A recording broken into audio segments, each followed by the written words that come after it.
এগিয়ে চলেছে পদ্মা সেতুর কাজ, অগ্রগতি ৮৭%। সব প্রকল্পের গতি বাড়াতে প্রধানমন্ত্রীর নির্দেশ। খালেদার মুক্তির দাবিতে অবশেষে স্মারকলিপির কর্মসূচি বিএনপির। নেতারা লিপ সার্ভিস দিচ্ছেন, মন্তব্য ওবায়দুল কাদেরের। ধর্ষণ মামলায় জামিন কাণ্ডে ফৌজদারি বিচারিক ক্ষমতা হারালেন কামরুন নাহার। আপিল বিভাগের পূর্ণাঙ্গ রায় শিগগিরই। পদ হারাতে পারেন মেয়র জাহাঙ্গীর, শিগগিরই সিদ্ধান্ত নেবে মন্ত্রণালয়। ভুক্তভোগীদের মামলার প্রস্তুতি। টি-20তে পাকিস্তানের কাছে হোয়াইট ওয়াশ বাংলাদেশ, শেষ ম্যাচে শ্বাসরুদ্ধকর লড়াই।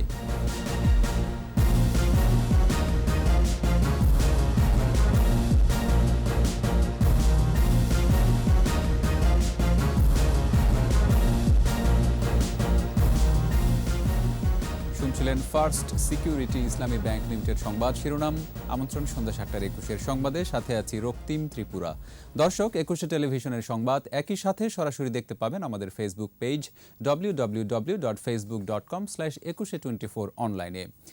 এছাড়া সংবাদে আরও থাকছে, আকাশ সংস্কৃতির যুগেও মানুষের কাছে জনপ্রিয় ধামের গান, হেমন্তে বসবে মন মাতানো আসর।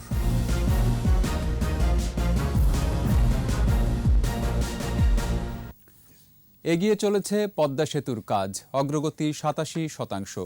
আগামী বছরের ৩০ জুন বা এর আশেপাশের সময়ে যান চলাচলে উন্মুক্ত হতে যাচ্ছে পদ্মা সেতু। প্রধানমন্ত্রী শেখ হাসিনার সভাপতিত্বে মন্ত্রিসভার বৈঠকে এ বিষয়ে সিদ্ধান্ত হয়েছে। এছাড়াও করোনার ক্ষতি পুষিয়ে নিতে সকল মন্ত্রণালয়ের কাজের গতি বাড়ানোর নির্দেশনা দিয়েছেন প্রধানমন্ত্রী। রিপোর্টে বাকিটা জানাচ্ছেন মোহাম্মদ নুরুন নবী।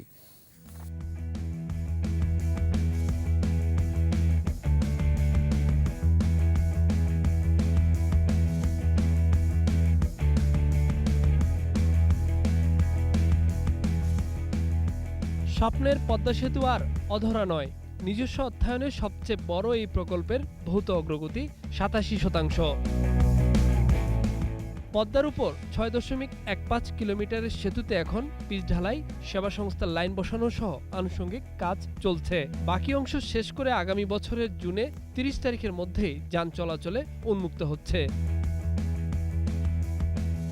তেমনিভাবে কর্ণফুলী নদীর তীরে বঙ্গবন্ধু টানেলের কাজ শেষ হয়েছে ৭০%। প্রধানমন্ত্রী শেখ হাসিনার সভাপতিত্বে মন্ত্রিসভার নিয়মিত বৈঠকে ২০২০-২১ অর্থবছরে মন্ত্রণালয় ও বিভাগসমূহের বার্ষিক প্রতিবেদনে এসব জানানো হয়েছে। বৈঠক শেষে সংবাদ সম্মেলনে এসব জানিয়েছেন মন্ত্রিপরিষদ সচিব। যেমন পদ্মা সেতু যেটা, এটা 87% এটা অগ্রগতি হয়েছে। আশা করছি আমরা ৩০ জুন বা তার আশেপাশের সময় ইনশাল্লাহ যান চলাচলের জন্য ওপেন করে দেওয়া হবে। প্রতিবেদনে বলা হয়েছে, এই সময়ে জিডিপির প্রবৃদ্ধির হার ৫.৪৭, মাথাপিছু আয় দাঁড়িয়েছে $২,২২৭ মার্কিন। রেমিটেন্স এসেছে $২৪.৭৮ বিলিয়ন। রফতানি বেড়েছে ১৫.১২%। বৈঠকে সকল মন্ত্রণালয়ের কাজের গতি আরও বাড়ানোর নির্দেশনা দিয়েছেন প্রধানমন্ত্রী। সবাইকে আরও একটু ইনহ্যান্স কাজ করে আমাদের ব্যাকলগ যদি থাকে সেটা, এবং আমাদেরকে পেজটা আগের মতো নিয়ে যেতে হবে ডেভেলপমেন্টের সব কাজ, ডেভেলপমেন্ট সব কাজকর্ম আর কি, সরকারি কাজকর্ম। বৈঠকে বাংলাদেশ চলচ্চিত্র সার্টিফিকেশন আইন এবং জেলা পরিষদ আইনের খসড়ার চূড়ান্ত অনুমোদন এসেছে। এখন থেকে উপজেলা পরিষদের চেয়ারম্যানদের মেয়াদ পূর্ণ হলে পরবর্তী নির্বাচনের আগ পর্যন্ত প্রশাসক নিয়োগের বিধান যুক্ত হয়েছে সংশ্লিষ্ট আইনে। আইনটা অ্যাকচুয়ালি সেন্সরশিপ আইন থাকাটা ঠিক হবে না, এটা সার্টিফিকেশন আইন হওয়া উচিত, এবং এটাই বাস্তবে তার একটা পার্ট থাকবে সেন্সর। শুধু সেন্সর থাকলে আবার এখানে অন্যরকম অসুবিধা হয়। পৃথিবীর অন্যান্য দেশে এখন সার্টিফিকেশন আইন। স্বাধীনতার সুবর্ণ জয়ন্তী উপলক্ষে একাদশ জাতীয় সংসদের পঞ্চদশ অধিবেশনে চলতি মাসের ২৪ তারিখে জাতীয় সংসদে রাষ্ট্রপতির বিশেষ ভাষণের খসড়ার অনুমোদন দিয়েছে মন্ত্রিসভা। আর সুবর্ণ জয়ন্তীর আয়োজনে আগামী বছরের মার্চ পর্যন্ত বাড়ানো হয়েছে। মোহাম্মদ নুরুন নবী, ২১ টেলিভিশন, ঢাকা। খালেদা জিয়ার মুক্তি ও বিদেশে চিকিৎসা দাবিতে বুধবার সারা দেশে জেলা প্রশাসক বরাবর স্মারকলিপি দেওয়ার কর্মসূচি ঘোষণা করেছে বিএনপি। জাতীয় প্রেস ক্লাবের সমাবেশে এ ঘোষণা দেয় দলটির মহাসচিব মির্জা ফখরুল ইসলাম আলমগীর। সমাবেশে বিএনপি নেতারা বলেন, আন্দোলনের মাধ্যমে বিএনপি চেয়ারপারসন খালেদা জিয়াকে মুক্ত করা হবে। একই দাবিতে সারা দেশে সমাবেশ করে বিএনপি। কয়েক স্থানে বিএনপি নেতাকর্মী ও পুলিশের সঙ্গে ধাওয়া পাল্টা ধাওয়া হয়েছে। জসিম জুয়েলের রিপোর্ট। বিএনপির চেয়ারপারসন বেগম খালেদা জিয়ার মুক্তি ও চিকিৎসার দাবিতে সোমবার প্রেস ক্লাবের সামনে দলের সমাবেশ। বিএনপি নেতারা বলেন, সুচিকিৎসার জন্য আন্দোলন করতে হয়, এটা দুঃখজনক। চিকিৎসার জন্য দেশের বাইরে পাঠাতে আইনের কোনো বাধা নেই বলেও মন্তব্য করেন তারা। ন্যায়ের পথে চলেন, আইনের পথেই চলেন এবং খালেদা জিয়াকে নিঃশর্ত মুক্তি দিয়ে প্রমাণ করুন আপনাদের কোনো হিংসা বিদ্বেষ খালেদা জিয়ার উপরে নাই। আগামী দিন সেই লড়াইয়ে আমরা একসাথে থাকবো। বিএনপির মহাসচিব বলেন, আন্দোলনের মাধ্যমেই খালেদা জিয়াকে মুক্ত করা হবে, সুচিকিৎসা নিশ্চিত করা হবে। এ সময় নতুন কর্মসূচি ঘোষণা করা হয়। আমাদের সামনে একটাই পথ, আন্দোলন, আন্দোলন এবং আন্দোলন। অহংকারিতা করবেন না। অতীতে অনেক অহংকারিতার জন্য আমাদেরকে অনেক মূল্য দিতে হয়েছে। আমরা শান্তিপূর্ণভাবে গণতন্ত্রে বিশ্বাস করি।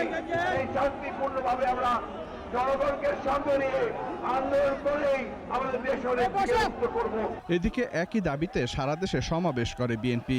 সমাবেশকে কেন্দ্র করে বরিশাল, নাটোর, খুলনায় পুলিশের সাথে বিএনপি নেতাকর্মীদের সংঘর্ষের ঘটনা ঘটে। এ সময় পুলিশ, সাংবাদিক সহ বিএনপি নেতাকর্মীরা আহত হয়।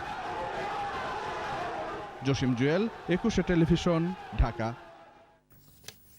বিএনপির আন্দোলনের সক্ষমতা নেই বলে মন্তব্য করেছেন আওয়ামী লীগ সাধারণ সম্পাদক ওবায়দুল কাদের। তিনি বলেন, কর্মী সমর্থকদের রোষানল থেকে বাঁচতে বিএনপি নেতারা গণমাধ্যমকে লিপ সার্ভিস দিয়ে যাচ্ছে। আর খালেদা জিয়ার বিদেশে চিকিৎসা নিয়ে বিএনপি নেতারা রাজনৈতিক উদ্দেশ্য হাসিলের চেষ্টা করছে বলে মন্তব্য করেছেন তথ্যমন্ত্রী ডক্টর হাসান মাহমুদ। বিস্তারিত আকবর হোসেন সুমনের রিপোর্টে। সরকারি বাসভবন থেকে নিয়মিত ব্রিফিংয়ে যুক্ত হন আওয়ামী লীগ সাধারণ সম্পাদক ওবায়দুল কাদের। গণমাধ্যমে লিপ সার্ভিস দিয়ে যাচ্ছেন। বিএনপির আন্দোলন প্রসঙ্গ টেনে দলটির সরকার পতনের হুমকি জনমনে উদ্বেগ সৃষ্টি করতে পারেনি বলে মন্তব্য করেন তিনি। বেগম জিয়ার মুক্তির জন্য আন্দোলনে ব্যর্থ বিএনপি আবার গণ আন্দোলনের হুমকি দিচ্ছে। তাদের এসব হুমকি ধমকি নিজেদের পদ পদবি টিকিয়ে রাখার চেষ্টা ছাড়া আর কিছুই নয়। বিএনপি নেতারা তাদের আন্দোলনের সক্ষমতা সম্পর্কে ভালো করেই জানেন। এদিকে সচিবালয়ে নিজ দফতরে সাংবাদিকদের সঙ্গে আলাপ করেন তথ্যমন্ত্রী ডক্টর হাসান মাহমুদ। সে সময় খালেদা জিয়ার চিকিৎসা নিয়ে বিএনপি রাজনৈতিক উদ্দেশ্যের সমালোচনা করেন তিনি। আসলে বেগম জিয়াকে বিদেশে নিয়ে যাওয়ার দাবিটা তার স্বাস্থ্যগত কারণে নয়, এটা একটি রাজনৈতিক উদ্দেশ্য প্রণোদিত দাবি। তারা বেগম জিয়ার স্বাস্থ্য নিয়ে রাজনীতিটা করছেন। আরেক যুগ্ম সাধারণ সম্পাদক বাহাউদ্দিন নাসিমের দাবি, তারেক রহমানকে দেশে ফিরিয়ে এনে সাজা কার্যকরের। তার বিরুদ্ধে আদালত কর্তৃক যে রায় ঘোষিত হয়েছে তারা সেই রায়ের বাস্তবায়ন করতে হবে। এরা বিএনপি হলো কানাডার আদালত থেকে ঘোষণাপ্রাপ্ত সন্ত্রাসী দল। এই সন্ত্রাসী দলের সাথে বাংলাদেশের মানুষের আর যাই হোক কোন রাজনৈতিক সম্পর্ক থাকতে পারে না। ঢাকা মহানগর উত্তর আওয়ামী লীগের ওয়ার্ড সম্মেলনে কেন্দ্রীয় নেতারাও অভিযোগ তোলেন, খালেদা জিয়ার চিকিৎসা নিয়ে বিএনপি ইস্যু তৈরির চেষ্টা করছে। কোন অপশক্তি আমাদেরকে ভয় দেখিয়ে। আকবর হোসেন সুমন, 21 টেলিভিশন, ঢাকা। ধর্ষণ মামলায় স্থগিতাদেশ থাকার পরও এক আসামিকে জামিন দেওয়ার ঘটনায় এবার ফৌজদারি বিচারিক ক্ষমতা হারালেন বিচারক বেগম মোসাম্মদ কামরুন নাহার। সোমবার সকালে বিচারক কামরুন নাহার সশরীরে সুপ্রিম কোর্টে হাজির হলে প্রধান বিচারপতি সৈয়দ মাহমুদ হোসেনের নেতৃত্বাধীন আপিল বেঞ্চ তার বিচারিক ক্ষমতা হরণ করার আদেশ দেন। শাকেরা আরজুর রিপোর্ট। সুপ্রিম কোর্টের আপিল বিভাগের কার্যতালিকায় 1 নম্বর ক্রমিকে ছিল রাষ্ট্র বনাম আসলাম শিকদারের মামলা। ওই ধর্ষণ মামলায় স্থগিতাদেশ থাকার পরও এক আসামিকে জামিন দেওয়ার ঘটনায় বিচারককে গত বছরের 12ই মার্চ তলব করেন আপিল বিভাগ। সোমবার মামলাটি কার্যতালিকায় আবার আসলে সকাল 9:30টার দিকে ওই মামলার বিচারক কামরুন নাহার আপিল বিভাগের 1 নম্বর বিচার কক্ষে হাজির হন। পরে ওই কক্ষ থেকে সুপ্রিম কোর্টের বিভিন্ন কর্মকর্তা, আইনজীবী এবং সাংবাদিকদের বেরিয়ে যেতে বলা হয়। এরপর ভার্চুয়ালি শুনানি শুরু হয়। শুনানি শেষে তার ফৌজদারি বিচারিক ক্ষমতা হরণ করে আদেশ দেন আপিল বিভাগ। পূর্ণাঙ্গ রায় পরবর্তীতে প্রকাশ করা হবে। গত 11ই নভেম্বর রাজধানীর বনানীর রেইনট্রি হোটেলে ধর্ষণের মামলায় 5 আসামিকে খালাস দিয়ে রায় দেন বিচারক কামরুন নাহার। রায় ঘোষণার পর্যবেক্ষণে বলা হয়, ধর্ষণের অভিযোগের ক্ষেত্রে ঘটনার 72 ঘণ্টা পেরিয়ে গেলে পুলিশ যেন মামলা না নেয়। এমন পর্যবেক্ষণ নিয়ে প্রশ্ন তুলেন আইনজীবী ও মানবাধিকার কর্মীরা। এরপরই তাকে প্রত্যাহার করে আইন মন্ত্রণালয়ে সংযুক্ত করা হয়েছিল। শাকের আরজু, একুশে টেলিভিশন, ঢাকা। আওয়ামী লীগ থেকে আজীবন বহিষ্কৃত হওয়ার পর মেয়র পদও হারাতে পারেন Gazipur city corporation mayor Jahangir Alam. তার বিরুদ্ধে আইনি ব্যবস্থা নেয়ার কথা জানিয়েছেন স্থানীয় সরকার, পল্লী উন্নয়ন ও সমবায় মন্ত্রী। 2-1 দিনের মধ্যেই ব্যবস্থা নেওয়া হবে। স্মৃতি মণ্ডলের রিপোর্ট।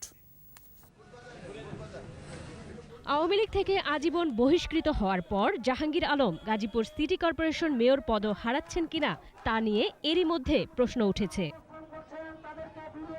মাসখানেক আগে ভাইরাল হওয়া অডিওতে জাহাঙ্গীর আলমকে বঙ্গবন্ধু ও মুক্তিযুদ্ধে বীর শহীদদের নিয়ে বিরূপ মন্তব্য ও কটূক্তি করতে শোনা যায়। এরই প্রেক্ষিতে আওয়ামী লীগের কেন্দ্রীয় কার্যনির্বাহী কমিটির বৈঠকে সম্প্রতি দল থেকে বহিষ্কৃত হন জাহাঙ্গীর আলম। যদিও নিজেকে নির্দোষ দাবি করে আত্মপক্ষ সমর্থন করেন জাহাঙ্গীর আলম। তবে আগামী 2-1 দিনের মধ্যে গাজীপুরের মেয়র জাহাঙ্গীর আলমের বিরুদ্ধে আইনানুগ ব্যবস্থা নিতে যাচ্ছে স্থানীয় সরকার বিভাগ। এ বিষয়ে আইনের পর্যালোচনা চলছে। মন্ত্রিসভার বৈঠক শেষে একথা জানান মন্ত্রী তাজুল ইসলাম। বলেছি যে আইনটা দেখে আইন অনুযায়ী ব্যবস্থা নেওয়া হবে। আইনটা কি দেখেছেন আপনি? হ্যাঁ, আইনটা দেখা হচ্ছে, আমাদের ডিপার্টমেন্টের পর্যালোচনা করছে। না, এটা তো আমি এখন বলবো, যদি পর্যালোচনা হোক তারপরে বলবো। এদিকে ভুক্তভোগীরাও জাহাঙ্গীর আলমের বিরুদ্ধে মামলা নেয়ার প্রস্তুতি নিচ্ছেন। স্মৃতি মণ্ডল, একুশে টেলিভিশন, ঢাকা। নিচ্ছি সংবাদ বিরতি। যখন ফিরছি তখন অন্যান্য খবরের সঙ্গে আরও থাকছে। রাজধানীতে নীরব ঘাতক শব্দ দূষণ, বাড়ছে হৃদরোগ, বধির হচ্ছেন অনেকেই। করোনা কাটিয়ে জমজমাট লন্ডনের বাংলা রেস্টুরেন্ট, দক্ষ কর্মীর অভাব বলছেন ব্যবসায়ীরা। আবারও আমন্ত্রণ সন্ধ্যা 7টার 21-এর সংবাদে। 3 দিনের রাষ্ট্রীয় সফরে ঢাকায় এসেছেন মালদ্বীপের ভাইস প্রেসিডেন্ট ফয়সাল নাসিম। সকালে শাহজালাল আন্তর্জাতিক বিমানবন্দরে তাকে স্বাগত জানান পররাষ্ট্রমন্ত্রী ডক্টর এ.কে. আব্দুল মোমেন। সফরে রাষ্ট্রপতি মোহাম্মদ আব্দুল হামিদ, প্রধানমন্ত্রী শেখ হাসিনা এবং পররাষ্ট্রমন্ত্রীর সঙ্গে বৈঠকের কথা রয়েছে মালদ্বীপের ভাইস প্রেসিডেন্টের। শ্রমবাজার সংক্রান্ত ইস্যুতে প্রবাসী কল্যাণ ও বৈদেশিক কর্মসংস্থান মন্ত্রী ইমরান আহমেদের সঙ্গেও বৈঠক করবেন বলে জানা গেছে। এছাড়া স্বাস্থ্যমন্ত্রী জাহিদ মালেক ও শিক্ষামন্ত্রী ডাক্তার দীপু মনির সঙ্গেও বৈঠকের কথা রয়েছে সফররত vice president Faisal নাসিমের।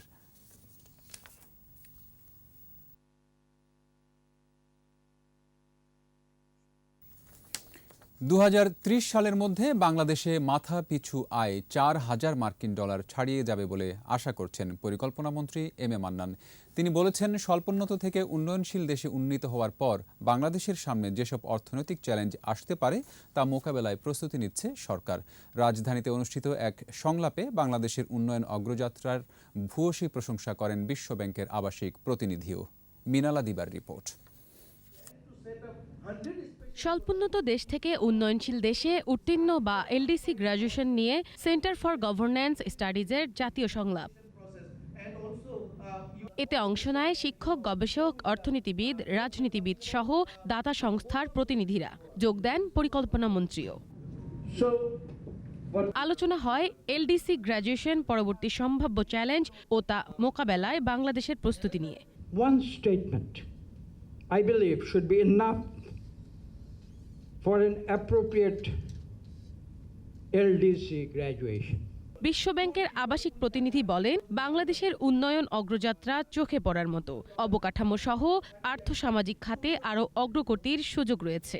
All the challenges that are really purely internal, there are, and panel members have talked about it. They've talked about challenges of skills, the skill gap. পরিকল্পনা মন্ত্রী বলেন, 2030 সালের মধ্যে বাংলাদেশে মাথাপিছু আয় $4,000 মার্কিন ছাড়িয়ে যাবে। এলডিসি পরবর্তী চ্যালেঞ্জ মোকাবেলায় কাজ করছে Bangladesh. During the last decade or so, this line has moved to a level where nobody goes without food at night to sleep. স্বল্পোন্নত থেকে উন্নয়নশীল দেশে উন্নীত হওয়ার পর বিদ্যমান বিশেষ সুবিধা ভোগের চিন্তা বাদ দেওয়ার পরামর্শ দিলেন বক্তারা। মিনালা দিবা, একুশে টেলিভিশন, ঢাকা। মিরপুর স্টেডিয়ামে বাংলাদেশের বিপক্ষে ম্যাচে পাকিস্তানের পতাকা নিয়ে উল্লাসকারীদের শনাক্ত করে আইনের আওতায় আনার দাবি জানিয়েছেন বিশিষ্টজনেরা। কেন্দ্রীয় শহীদ মিনারে প্রতিবাদ সভায় বক্তারা বলেন, স্বাধীনতার সুবর্ণ জয়ন্তীর লগ্নে এ ধরনের উল্লাস জাতিকে কলঙ্কিত করেছে। এ বিষয়ে এখনও ক্রিকেট বোর্ডের কারোর বক্তব্য না পাওয়ায় ক্ষোভ জানান তারা। বলেন, দেশকে অকার্যকর রাষ্ট্রে পরিণত করতে একটি চক্র ষড়যন্ত্র করছে। বাংলার মাটিতে পাকিস্তানি প্রেতাত্মাদের ষড়যন্ত্র বাস্তবায়ন করতে দেয়া হবে না বলেও হুঁশিয়ার করেন বক্তারা।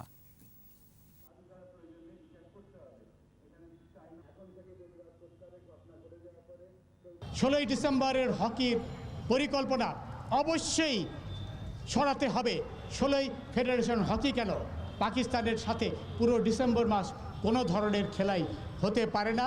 যদি হয় তাহলে আমরা কিন্তু বসে থাকবো না, আমরা আবার কি করে এই ক্রিকেট স্টেডিয়ামে পাকিস্তানি পতাকা তুলে পাকিস্তানিদের যখন জয় হয় সে উল্লাস প্রকাশ করতে পারে? এরা কি বাংলাদেশের মানুষের সন্তান, না 71-এর সেই পাকিস্তানি পাঞ্জাবিদের রক্ত তাদের শরীরে বহন করছে? সেই প্রশ্নটি আমাদের জাগে।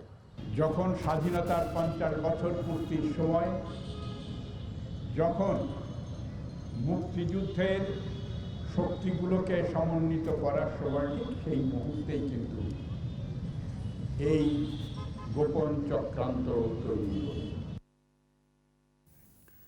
রাজধানীর মানুষের নীরব ঘাতক শব্দ দূষণ। সাম্প্রতিক সময়ে দূষণের মাত্রা বৃদ্ধি পাওয়ায় হুমকিতে জনস্বাস্থ্য, বাড়ছে হৃদরোগ, বধির হচ্ছে অনেকেই।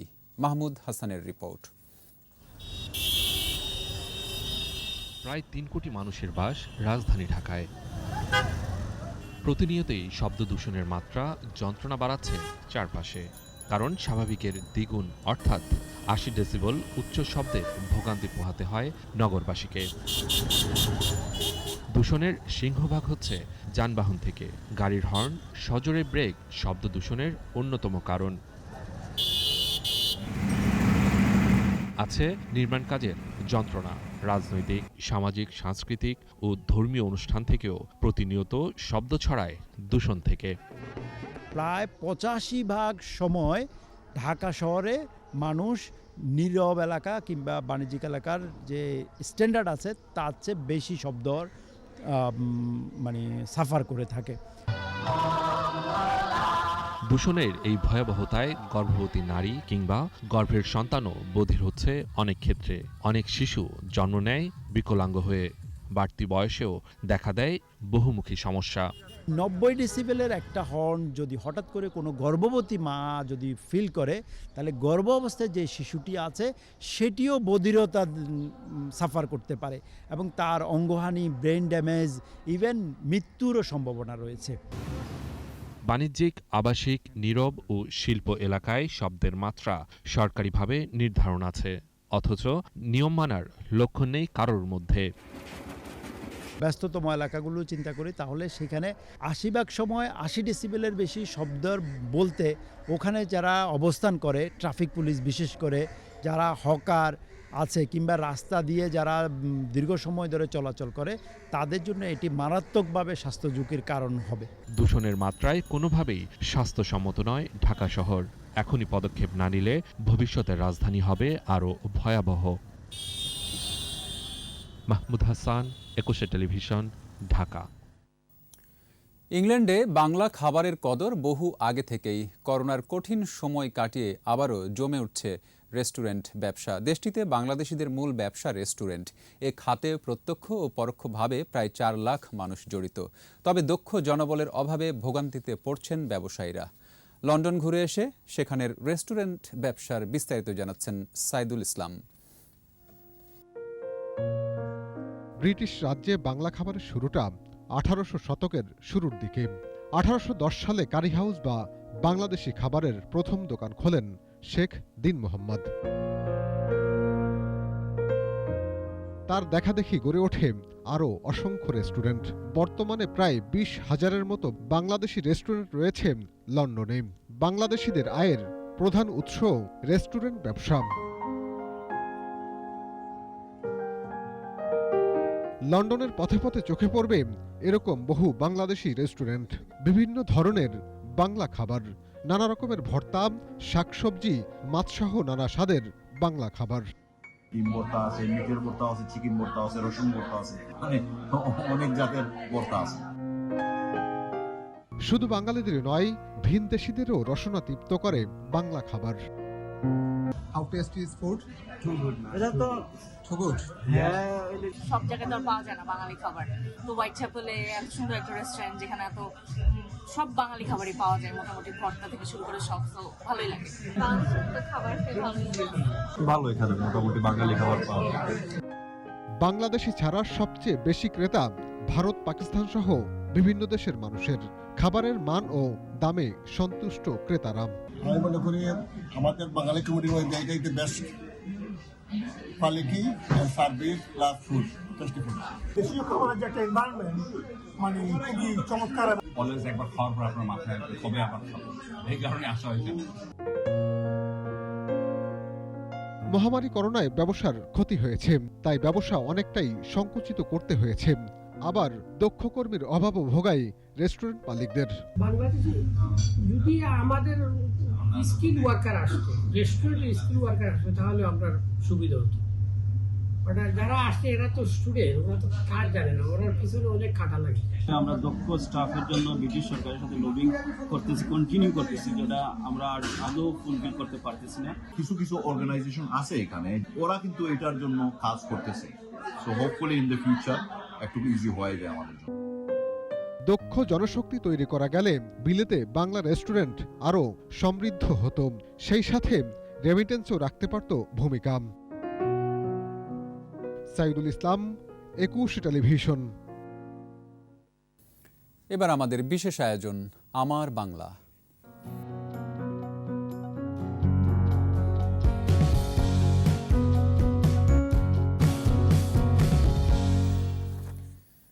ঠাকুরগাঁও পঞ্চগড় অঞ্চলের জীবন্ত লোকাচার ধামের গান। আকাশ সংস্কৃতির যুগেও এখানের মানুষের কাছে সমানতালে জনপ্রিয় এই গান। প্রতি বছরে হেমন্তে শুরু হয়ে ধামের গানের উৎসব চলে শীতের আগ পর্যন্ত। ঠাকুরগাঁও প্রতিনিধি SM জসিমউদ্দিনের রিপোর্ট, জানাচ্ছেন মুশফিকা নাজনীন।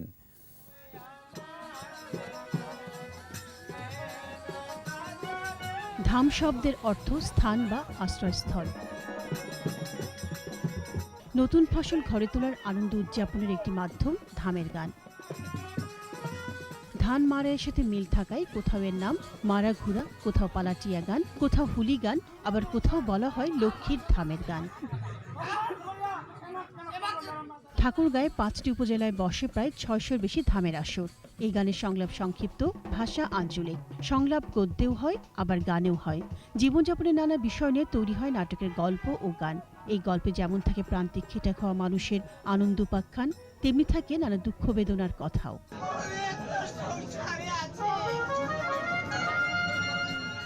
গল্পগুলো মূলত নায়িকা কেন্দ্রিক, তবে ধামের গানের মূল বৈশিষ্ট্য হলো এখানে কোনো নারী অভিনয় করেন না, পুরুষরাই নারী সেজে অভিনয় করেন। গানে ব্যবহার করা হয় ঢোল, খঞ্জনি, একতারা, খোল, বাঁশি, হারমোনিয়াম। ধামের গান করি আমরা বিগত 12-14 বছর ধরে, অভিনয় করে কিছু টাকা পয়সা পাই, এগুলো দিয়ে আমরা সুন্দরভাবে চলি। তো দীর্ঘ 10-12 বছর ধরে গান করতেছি। ধামের গান মূলত শাস্ত্রীয় রং পাঁচালী, পাঁচমিশালি ও যাত্রাপালার ঢঙে উপস্থাপন করা হয়। আয়োজকরা জানান, ঐতিহ্যবাহী এই গানের উৎসব ধরে রাখতে প্রয়োজন পৃষ্ঠপোষকতা। তাদের মধ্যে বিশেষ দর্শন আছে, বিশেষ ভাবনা আছে, এবং সেই ভাবনাগুলোকে তারা তাদের এই পরিবেশনার মধ্য দিয়ে তুলে ধরবার চেষ্টা করছে। গান উপলক্ষের বিদায় বা পয়সা করে দিয়েছিল, হ্যাঁ, এতই কিন্তু পোষাইছিল, এখন কিন্তু তা পোষাচ্ছে না। এক রাতে অনুষ্ঠিত হয় 3-4টি ধামের গানের আসর। প্রতিটি আসরে ভিড় করেন নানা ধর্ম বর্ণের মানুষ। মুশফিকা নাজনীন, 21 টেলিভিশন। নিচ্ছি সংবাদ বিরতি, যখন ফিরছি তখন অন্যান্য খবরের সঙ্গে আরও থাকছে। রাজধানী থেকে মানব পাচার চক্রের হোতা আটক, 4 ভুক্তভোগী উদ্ধার। আবারও আমন্ত্রণ সন্ধ্যা 7টার 21 সংবাদে। পাচারকারী চক্রের এক সদস্যকে গ্রেফতার করা হয়েছে। উদ্ধার করা হয়েছে এক নারী সহ 4 জনকে। র্যাব জানিয়েছে চক্রটি নারী পুরুষ সহ 100-র বেশি মানুষকে পাচার করেছে। বিস্তারিত আহমদ বাবুর রিপোর্টে। রাজধানীর পল্টন এলাকা থেকে পাচারকারী চক্রের সদস্য শামসুদ্দিনকে গ্রেপ্তার করে র্যাব। সংবাদ সম্মেলনের পর পাচার হতে যাওয়ারা জানান তাদের দুঃসহ অভিজ্ঞতার কথা। নাচের ক্লাবেই আমি বলছি আচ্ছা ঠিক আছে, কোনো সমস্যা নেই। তারপরে আমাকে জিয়ার কাছে পরিচয় করায়, ও তারপরে জিয়া আমার পাসপোর্ট সব কিছু করে দেয়। আমি যেতে চাইনি, তোমাকে অলরেডি আমি টাকা দিয়েছি, ওইটা ফেরত দিবা, তো আর নয়তো তোমার প্রবলেম হবে। যে অফিসের মাধ্যমে কাজ করেছে সে অফিসে টাকা দেয় নাই এবং আমাদের সব টাকা পেমেন্ট করে নিয়ে আজ 1 মাস ঢাকায় বসায় রেখেছে। র্যাব জানায় এই চক্রটি দুবাই, মালয়েশিয়া, ভারত সহ বিভিন্ন দেশে মানব পাচার করত। প্রায় শতাধিক নারী পুরুষকে ইতোমধ্যে তারা পাচার করতে সক্ষম হয়েছে। এর বাইরেও আরও নারী পুরুষকে তারা পাচার করে থাকতে পারে। এই নারীকে উদ্ধার করতে সক্ষম হয় এবং একই সাথে আরও 3 জন পুরুষ ভিকটিমকে উদ্ধার করতে সক্ষম হয়।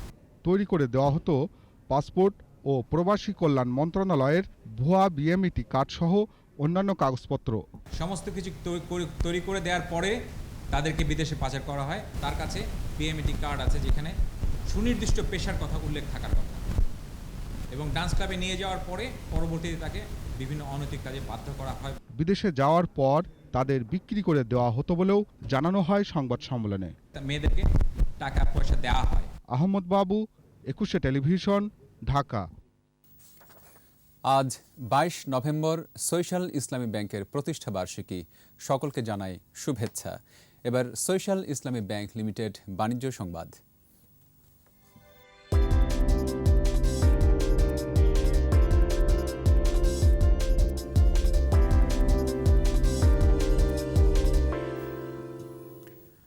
বড় দরপতন হয়েছে দেশের পুঁজিবাজারে, কমেছে লেনদেনের পরিমাণও। সোমবার ডিএসসিতে লেনদেন হওয়া 359টি প্রতিষ্ঠানের মধ্যে দর বেড়েছে 104টির, কমেছে 216টির, আর অপরিবর্তিত ছিল 39টির দর। ডিএসসির প্রধান সূচক ডিএসসি এক্স 63 পয়েন্ট কমে নেমে আসে 7022 পয়েন্টে। আর দিন শেষে ডিএসসিতে লেনদেনের পরিমাণ দাঁড়ায় 1226 কোটি 4 লাখ টাকা। সূচক কমেছে অপর স্টক এক্সচেঞ্জ সিএসইতেও। লেনদেন হয়েছে প্রায় 43 কোটি টাকার শেয়ার ও মিউচুয়াল ফান্ড।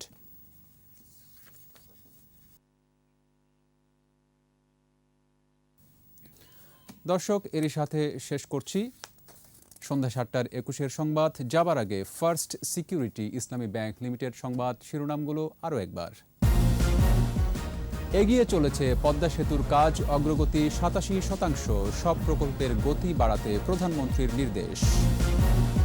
খালেদার মুক্তির দাবিতে অবশেষে স্মারকলিপির কর্মসূচি বিএনপির, নেতারা লিপ সার্ভিস দিচ্ছেন, মন্তব্য ওবায়দুল কাদেরের। ধর্ষণ মামলায় জামিন কাণ্ডে ফৌজদারি বিচারিক ক্ষমতা হারালেন কামরুন নাহার, আপিল বিভাগের পূর্ণাঙ্গ রায় শিগগিরই। পদ হারাতে পারেন মেয়র জাহাঙ্গীর, শিগগিরই সিদ্ধান্ত নেবে মন্ত্রণালয়, ভুক্তভোগীদের মামলার প্রস্তুতি। টি-20তে পাকিস্তানের কাছে হোয়াইট ওয়াশ বাংলাদেশ, শেষ ম্যাচে শ্বাসরুদ্ধকর লড়াই।